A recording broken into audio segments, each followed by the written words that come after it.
Close your eyes for a minute, close your eyes for a second. I won't change my mind. Hi Posh fam, welcome back to my channel Poshcateyes Unfiltered. Very quickly before we get into episode 10 commentary of The Real Housewives of Beverly Hills, I would like to give a quick shout out to my latest subscribers. Thank you for joining us in the year 2024. Go through my playlist, find what you like, and stay locked in here.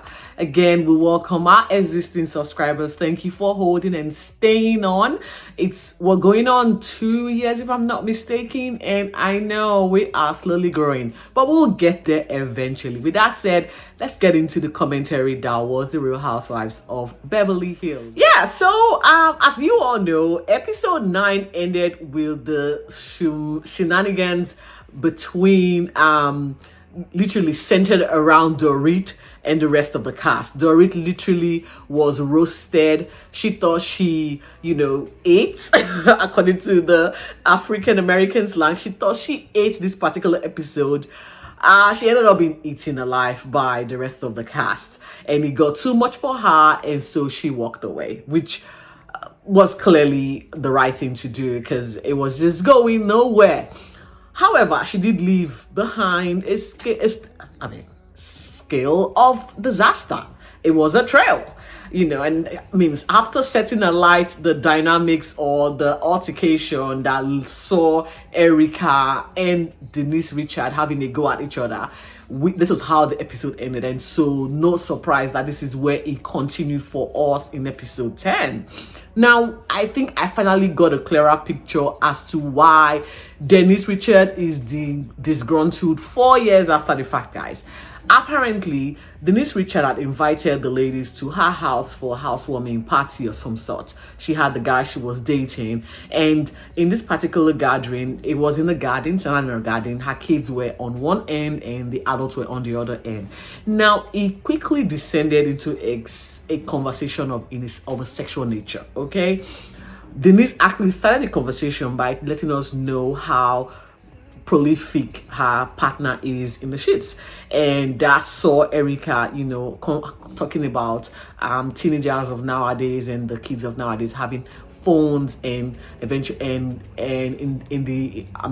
leading them to having access to adult content on the internet, and suggesting that some of them would have seen some explicit sexual content, which I'm not going to divulge any further. If you have followed this particular franchise, you would know the particular season I was talking about and the particular episode that this whole situation happened. Well, according to Denise, so 4 years after the fact, she is disgruntled. She would like Erika to acknowledge that she was done wrong. Now, I might also take you back because Erika had gone on to apologize for the particular part she played in that episode, and this wasn't enough for Denise. She brought it up at the weeded out party that saw her living literally stoned, and so now she wants a little bit more from Erika. Erika is like, well, I'm not sure what you want me to give you. I have apologized 1 million times and I'm done with this. And Denise was like, you're a bad person. In fact, I'm using a tamer version of what Denise said. Okay, it went a little bit explicit, to which Erika was like, well, I would like to know who's more profitable on OnlyFans, given that 4 years after that particular conversation, art has literally imitated itself, where your daughter is now featured on OnlyFans. Well, then you shouldn't have come up into her house acting like a bitch, and then I Well, you shouldn't have acted like a bitch. What, 4 years ago when nobody remembers?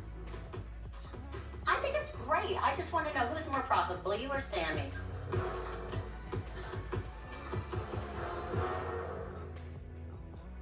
You're unbelievable. I am. Alongside you, the mom. And Denise felt that was a low blow. Kids should not be brought into the mix. Well, Denise, the conversation is actually about your kids and how you felt, that the conversation, the adult nature of your conversation impacted her. Now, we do not know if this particular episode is the reason her daughter, which by now I'm not sure 19, is now on OnlyFans. We don't know. But again, I guess if you take a look back, we would all say we saw it coming. Okay, Denise Richard, Charlie Sheen's daughter, it's like art imitating. I mean, apple doesn't fall far from the tree, guys. It doesn't. Okay, and with that, it got really heated. Words were exchanged. Erika gave this woman a run for her money. Denise had no comeback. I've pretty much felt for her.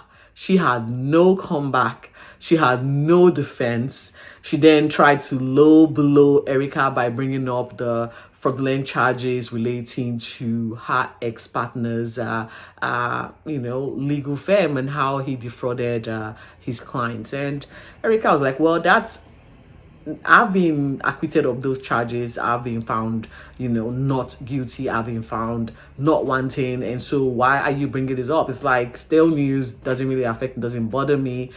And I guess at some point it needed to end because it felt like Denise was just going to literally fall flat on her face. This is one of the 6 talking points that I will be harping on in this particular episode. The night ended with Erika literally just taking the high road and walking away, given the fact that she had she almost made Dennis Richards cry, and it was a good comeback. The ladies eventually ended the Taco Tuesday night in disarray, discord. After Erika left, there was a conversation surrounding Key shouldn't be mentioned. This was brought by Kyle Richards, to which the others was like, well, you should have said it when the whole thing was going down. And of course, Kyle Richards had to make it about herself by suggesting why didn't they defend her when she was being vilified at the weed dinner about her husband and her wedding band that she bought herself. Again, these women have got no compassion or empathy for one another. It's all about survival of the fittest here, and it's quite indicative. Now, the next scene we can actually see Christelle. This woman is on a la land. Now she's always having to do like a debrief with her husband. Okay, so she was debriefing with her husband in relation to what happened at the Taco Tuesday night. No surprise, the event happened at her place, and her point of view seemed to be that the women want her to yell and in order to drive her point across. No, Christelle, they don't want you to yell. They just want you to be consistent and not hide behind the bush and speak in third parties and have little pockets of conversation, and come when it's presented in front of you, you are sort of stuttering. No, they don't want you yelling. They want you coming correct. That's what they want. She is delusional. She then went on to talk about how Erika's new weight loss is triggering her. I felt some type of way. So if I'm your friend because you've got some type of mental health condition and I cannot do something for myself to not make you feel triggered, what sort of friendship is this? So I need to be down on the bottom, not physically share what I'm feeling or any progress I'm making in my life without it triggering you. That's a big ask. That's a big ask here. Well, again, this is to the friends of Christelle. You guys, I do not know how you cope, but good luck. She does feel triggered. Who knows how long this trigger is gonna last? But I guess I'm not here to actually help her around that trigger. They ended with her talking about the brothers' relationship, to which she meddled in, and that saw the relationship, should I say, going to the dumpster. She's now living in regret. I don't know if she's living in regret or she's just trying to beat the dead horse, because at this point she has got no storyline. Move on from Christelle to Sutton. Sutton now is on date number 2 with Alexandra, the matchmaker, should I say, consultant. Now, Alexandra came back with a feedback from Sal. Remember Sal had the conversation with about his mother, surrounding his mother, relating to his mother, whilst on a date with Sutton. I don't know if Sutton looks like his mom, but he just could not shut up without having to bring up his mom. He did not have a single sentence that did not relate back to his mother. I felt bad for the mom, wherever she was at the time. Well, Alexandra, I don't know, she's also, I don't know what I'm like I don't know, matchmakers. Do you guys just have a certain state of being where you are just constantly not fazed by your clients' feelings? I don't know. She's gone on to set her up with a guy called Steve. He's VP sales. Again, according to Sutton, what is VP sales? I don't understand this type of job. This type of job seems very dodgy. I am with you. I am with you. If your job doesn't have a name, if you're not a businessman, and I have to know like brick and mortar, guys. I know we've all gone remote, working from home, AI, tech, whatever related type. But I honestly, if I can't trace it, it doesn't exist. And Sutton, I'm with you on this one. But the date turned out to be a good one. Steve is sort of younger, a little bit more lively. There was no conversation relating to his mother. Thank God for that. It was more about their likes and their dislikes, trying to just connect with something that they are both passionate about, which was really good. And we could actually see Sutton smiling and just relaxing during the date. And it was a breath of fresh air. They ended up exchanging numbers. I don't know if Steve is Sutton's type financially. He ticks the box every other way. But with the finance part of it, I don't know if this is what Sutton wants. Sutton wants a billionaire. This Steve is a VP sales guy. I really don't know his, income brackets. But we will find out and see if this date progresses to the second date. Now, numbers were exchanged, so that's, a positive sign. But we will find out eventually as to what happens to Steve. But again, Alessandra, 1 for 1, the other guy, Sal, was, nothing to write home about. Steve, a bit promising. We'll see how this, develops. The conversation then went on to Cal and her sister Kim. Now, we all know Cal and Katy are at loggerheads, or they have got some wedge between them. Kim is trying to bridge the gap and make them come together in some way. Now, I don't understand the dynamics of this family, and I cannot tell you I would ever understand it.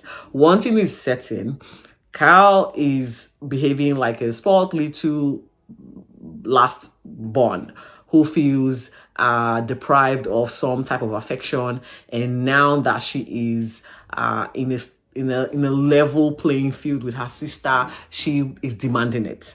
Okay, so this is exactly what I'm getting at. Okay, Katy is not a saint here.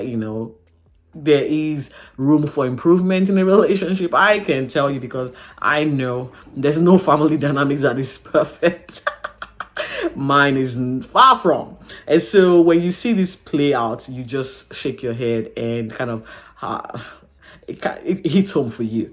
I do wish these women I wish them the best. I hope they can get behind their egos and their feelings and just work out a truce and take it from there. Kim is suggesting that they both, let go of their hurt and their anger and just embrace what is most important, and that is the relationship and the short time they all have together. So she ended up crying and saying she misses her mom. Kim is one quirky lady. I do not know, but I fell for her. Kyle, on the other hand, she is still trying to, again, midlife crisis. I'm not sure where she's at. We'll probably find out before the end of this particular season. We then merge to the penultimate conversation, which is this particular situation stemmed from the Taco Tuesday, where Dorit and Garcelle had a go at each other with reference to the comment that Dorit made. Now, Dorit is feigning ignorance, so I'm going to give her a pass here because I don't want to come on as the all high and mighty. However, as a Black woman, I totally understand the dynamics and I totally understand the privileged perspective the privileged pedal that Dorit is standing on, and so it's sort of hard for her to understand and grasp the concept behind stereotyping black women. Now, and this particular comment was in relation to how Dorit felt. Now, this is how she felt. How she relayed her feelings became an issue for Garcelle. And so we saw Erika paying Dorit a visit and having this conversation and encouraging Dorit to have a sit down with Garcelle to let Garcelle know or listen to Garcelle to get Garcelle's point of view. Garcelle, on the other hand, was also having this conversation with Sutton because Sutton sort of has gone back to understand a little bit more as to why black women are stereotyped and how that impacts them, you know, in terms of how society views us. Okay, and it's refreshing to see a white woman trying to tell you this is how it feels and I can understand how it feels. For me, that's like, oh my God, that's a oh my God moment right there, you know. And so Garcelle says she felt really deflated. She felt she was sleepless. She had a sleepless night. She cried. Now, Garcelle, I don't know if, okay, you and your feelings, I should not discredit. I should not discount it. Okay. Anyways, Dorit and Garcelle had an awkward, lunch meet. It was awkward from the start. And the energy was just off. They did, however, try to have an adult conversation. By adult, it meant that they both decided we're going to agree to disagree here. Dorit wanted to find out exactly how she came across.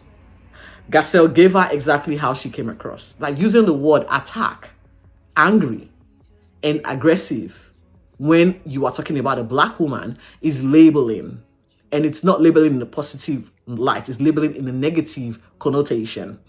When we are in despair, just like every other race is in despair, it shouldn't be seen as us being angry. Now, when we are having a passionate conversation with someone of the opposite race, it shouldn't be considered as an attack. Because having a verbal conversation, communicating with one another, despite the difference in transmitting the discussion or how the conversation is being transmitted, there is no one physically being attacked. And also, when a black woman is expressing how she's feeling, doesn't mean she's angry. In despair, we can be emotional, but that doesn't translate to anger, and aggression. I'm not attacking you. I'm not physically coming to your space. I am just having a conversation that may be heated. And so this was the point that Garcelle was trying to get across to Dorit. Dorit was still very defensive and decided to play the minority card by bringing up the fact that she is also a Jewish woman who is a minority. And this is the point that Dorit seems to not understand.